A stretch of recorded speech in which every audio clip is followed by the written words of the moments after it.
So guys, kasama natin yung mga mag-exam ngayon dito sa Batasan National High School. So taga saan ka?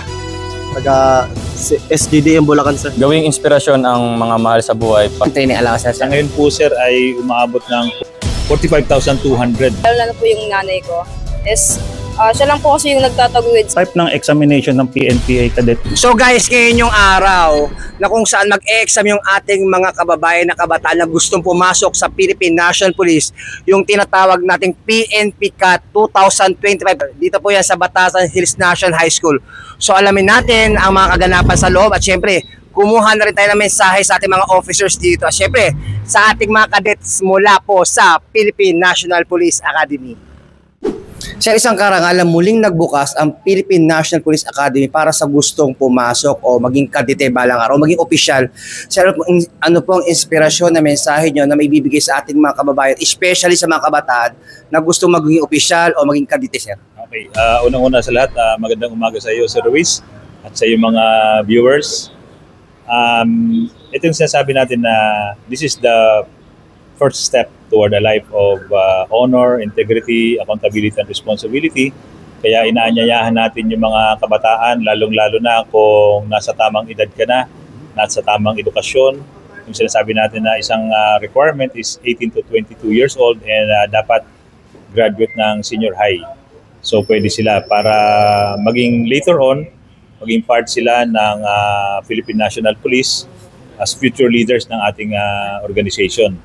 At ito po ay to encourage our youth, our young men and women.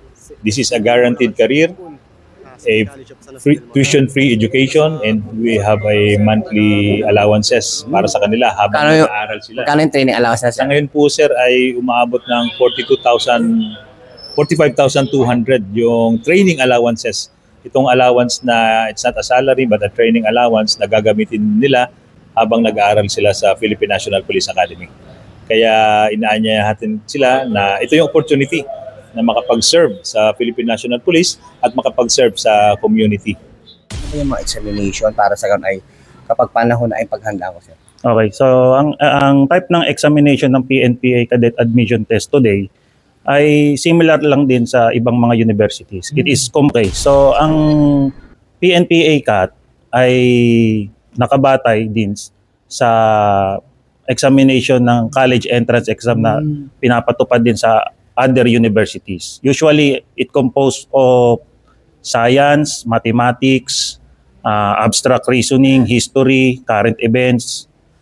Basically, yun yung mga categories ng questions na magre-reflect dyan sa ating mga test booklets. Sir, yung pag-result niya, sir, ilang linggo ba o araw bago lumabas yung result?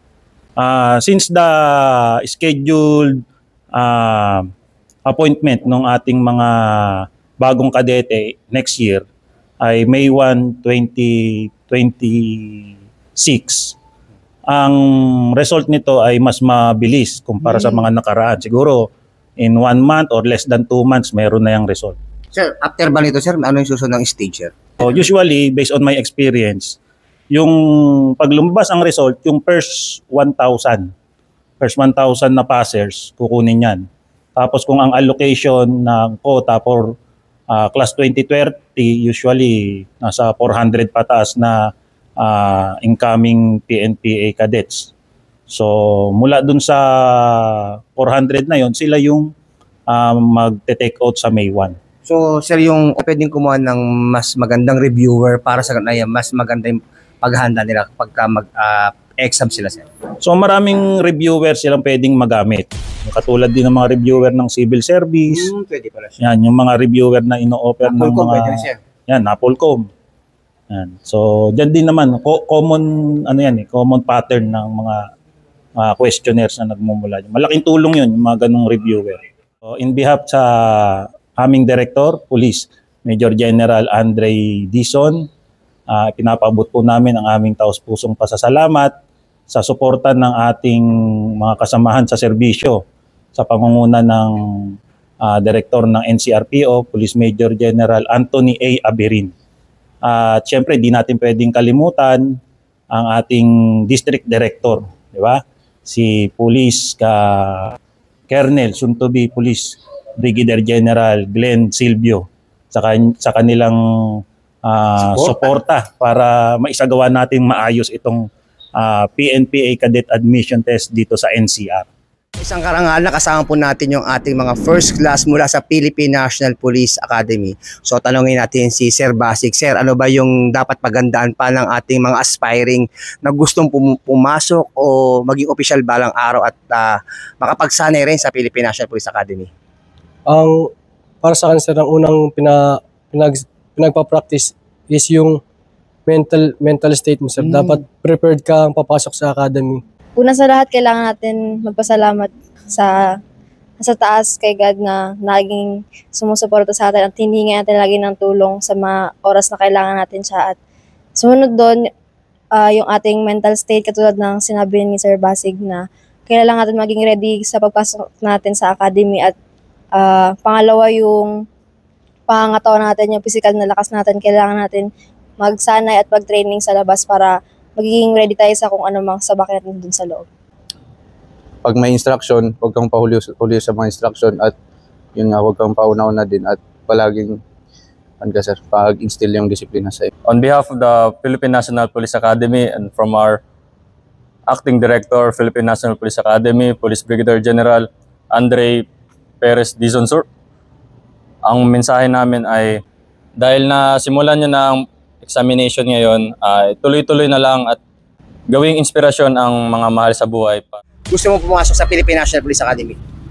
Dahil po gusto ko pong maging isang huwaran na leader balang araw at saka gusto kong maging inspirasyon sa mga kabataan. Yung pamilya ko po, lalo na po yung nanay ko, is siya lang po kasi yung nagtataguyod sa amin. Inspirasyon ko po sa pagpasok sa PNP ay ang mga magulang ko. Kasi po sila lang po yung tumutulong para palakihin ako. Mula po dito sa Batasan National High School, ako po ang inyong Police News Network Correspondent, Police Chief Master Sergeant Mauricio Bonilla Ruiz, alagad ng batas, taga-taguyod ng Balitang Pulis. Police News Network, alagad ng batas, tagapagtaguyod ng Balitang Pulis, sandigan ng mamamayan, patnubay ng katotohanan.